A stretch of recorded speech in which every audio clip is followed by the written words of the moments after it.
देखो, इस वीडियो को देखने के बाद कुछ समझो चाहे मत समझो, लेकिन एक चीज़ ज़रूर समझ जाओगे कि हमें अपने एग्ज़ाम की प्रिपरेशन के लिए, रिवीजन के लिए, सिलेबस को कंप्लीट करने के लिए टाइम की मैनेजमेंट किस तरीके से करनी है, अपने आवर्स को किस तरीके से डिवाइड करना है, किस तरीके से पढ़ाई करनी है मॉर्निंग में, इवनिंग में, आफ्टरनून में, और हमें ये सारा टाइम कहाँ से लेकर के आना है। So hey guys, welcome to my YouTube channel motion study.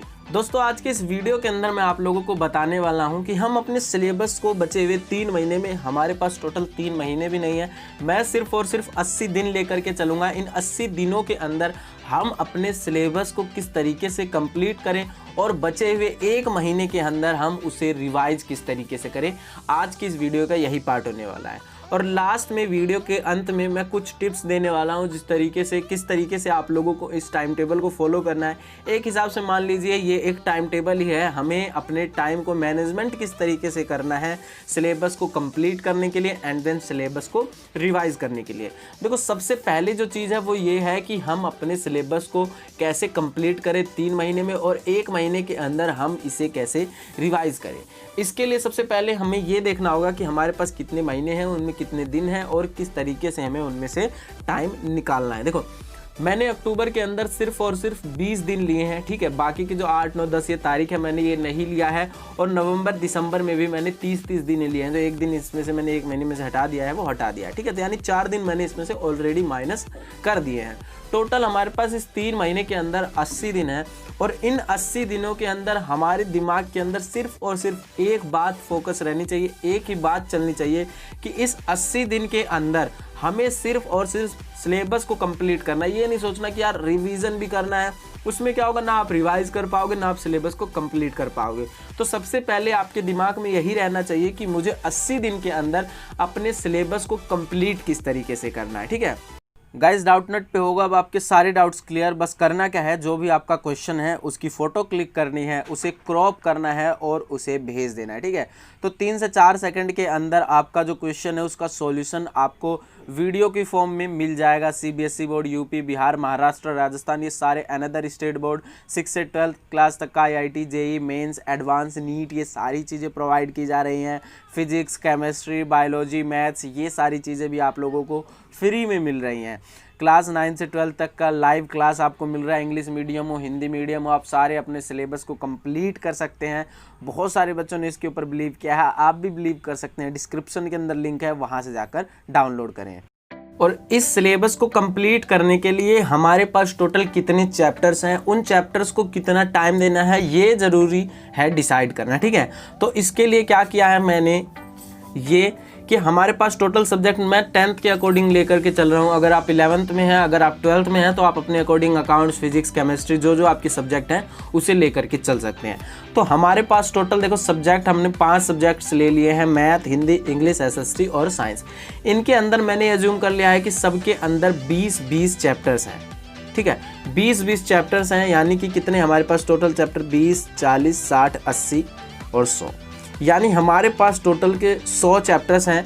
और हमें इन्हें करने के लिए कितने हैं हमारे पास टाइम,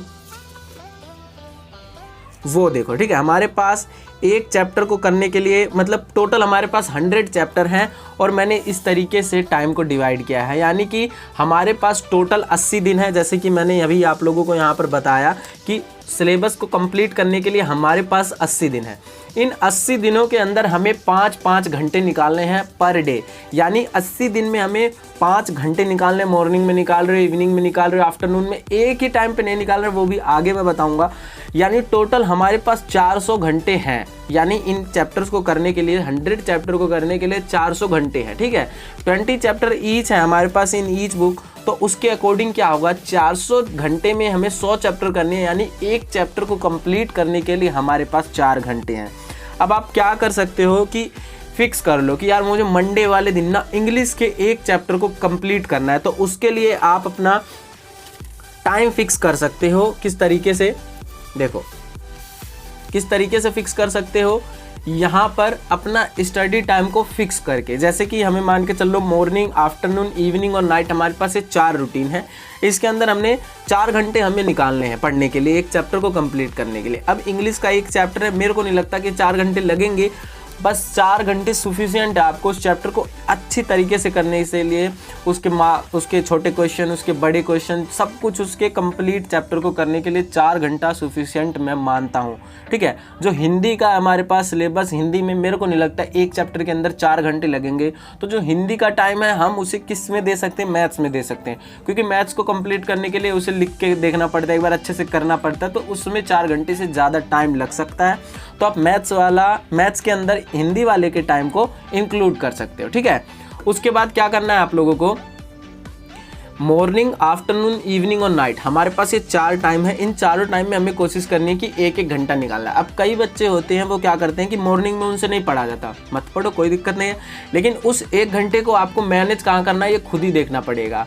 अगर आप एक साथ बैठ के पढ़ सकते हो तो पढ़ो, लेकिन मैं रिकमेंड नहीं करूँगा कि एक ही बार में 4 घंटे बैठ के एक चैप्टर को कंप्लीट करो, क्योंकि उसमें नहीं हो पाता फिर अच्छे से। ठीक है, तो 2 या 3 टाइम फिक्स कर लो, या तो आप नाइट में या तो इवनिंग में 2 टाइम, या तो ऐसे कर सकते हो मॉर्निंग और नाइट में, एक बार सुबह उठा और 2 घंटे किया, और एक बार नाइट में 2 घंटे उठा और नाइट में मतलब 2 घंटे कर लिया। तो इस तरीके से 4 आवर हमें मिल रहे हैं एक चैप्टर को कंप्लीट करने के लिए। ठीक है, अब हमने ये देखा यहाँ पर कि दिसंबर के एंड तक, यानी 80, हमारे पास टोटल 80 दिनों के अंदर हमने अपने सिलेबस को, यानी कि जो हमारे पास ये 80 चैप्टर्स हैं, 100 चैप्टर्स हैं जो इनको कंप्लीट हमने कर लिया। अब हमारे पास टाइम आता है इनको रिवाइज किस तरीके से करना है। ठीक है, रिवीजन के लिए कैसे टाइम निकालना है, तब वो देखो उसके लिए कैसे हम अपना टाइम निकालेंगे।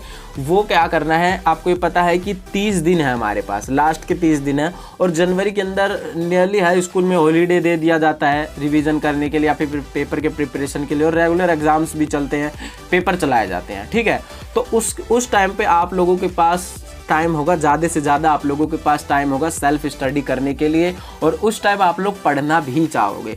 तो 30 दिन के अंदर नियरली 7 घंटे निकालना बहुत ही ज़्यादा ज़रूरी है, क्योंकि रिवीजन के लिए इतना टाइम निकालना तो आपको बनता ही है, क्योंकि सिलेबस को कंप्लीट करने के लिए मैंने एक चैप्टर के लिए 4 आवर दे दिया है। तो चैप्टर को रिवीजन के लिए मेरे को नहीं लगता यार कि ज़्यादा से ज़्यादा समय लगेगा। तो क्या क्या है, मैंने 30 दिन के अंदर हमें 7 घंटे निकालने हैं, यानी 210 घंटे हमें 30 दिन के अंदर निकालने हैं। अब हमारे पास टोटल कितने चैप्टर्स थे, यहाँ पे मैंने गलत किया है, 80 चैप्टर्स मैंने लिखा है, जबकि हमारे पास टोटल 100 चैप्टर्स हैं, और 100 चैप्टर्स को करने के लिए हमारे पास 210 घंटे हैं। तो एक चैप्टर के लिए कितना टाइम आ गया, एक चैप्टर को करने के लिए हमारे पास 2 घंटा 10 मिनट मिल रहा है। ठीक है, 100 चैप्टर्स हैं, यहाँ पे मैंने 80 लिखे थे, 100 चैप्टर्स हैं और 210 घंटे हैं। इसको डिवाइड कर दिया हमने 2.1, यानी 2 घंटे 10 मिनट हमें मिल रहे हैं अपने सिलेबस को रिवाइज करने के लिए। एक चैप्टर के ऊपर हमें 2 घंटे 10 मिनट मिल रहे हैं, और मेरे को नहीं लगता कि ये कम है, ये सफिशिएंट है आप लोगों के सिलेबस को रिवाइज करने के लिए। अब मैं आप लोगों के साथ शेयर करने वाला हूं कुछ टिप्स, जो कि आपको इस टाइम टेबल को फॉलो करने के लिए बहुत ही ज़्यादा ज़रूरत पड़ेगी। देखो, जो सबसे पहली चीज़ है वो क्या है कि भाई टाइम की वैल्यू को समझना होगा। जब भी हम इस टाइम टेबल को फॉलो कर रहे हैं, ऐसे नहीं करना कि यार आज नहीं करता हूँ मैं, आज एक चैप्टर नहीं करता हूँ, ठीक है, मैं कल कर लूँगा। तो ऐसे करोगे ना वो चैप्टर हो पाएगा, ना अगले चैप्टर की जो आप प्रिपरेशन कर रहे हो, अगले चैप्टर की जो तैयारी करने के बारे में सोच रहे हो, वो भी नहीं हो पाएगा। जो टाइम मैंने फिक्स करके आप लोगों को बताया है कि भाई मुझे ये टाइम निकालना है, मान के चलो आपको कभी कोई काम आ गया तो उसमें आप मैनेज करो, लेकिन भाई 4 घंटे, अब जो मैंने 4 घंटे हो, 5 घंटे हो, जितने भी मैंने टाइम टेबल के अकॉर्डिंग बताया है वो टाइम निकालना पड़ेगा। दूसरी चीज़ है कि भाई सेल्फ कॉन्फिडेंस होना चाहिए, अपने ऊपर भरोसा होना चाहिए कि यार मैं इस काम को कर सकता हूँ, मतलब कि मैं अपनी प्रिपरेशन को कर सकता हूँ 3 महीनों के अंदर। जैसे कि आपको ये नहीं सोचना कि यार मुझे एक चैप्टर के लिए सिर्फ एक दिन में मुझे एक ही चैप्टर करना है, तो कैसे होगा 3 महीने के अंदर। आपको आगे के बारे में नहीं सोचना है, आप जो प्रेजेंट में उस चैप्टर की प्रिपरेशन कर रहे हो, फुल फोकस उसी के ऊपर होना चाहिए कि मुझे आज इन 3 या 4 घंटों के अंदर मुझे इस चैप्टर को है वो कंप्लीट ही करना है। ठीक है, जो तीसरी चीज़ है वो क्या है कि पैनिक बिल्कुल भी नहीं होना है। जैसे कि एग्ज़ाम आते हैं तो बच्चे पैनिक होने लगते हैं कि यार पेपर में क्या करेंगे, अभी तक सर के अकॉर्डिंग जैसे 1 महीना हो गया तो 1 महीने में मेरे इतने ही चैप्टर कंप्लीट हुए, 30 ही चैप्टर कंप्लीट हुआ, 3-4 ये बुक रह गई हैं।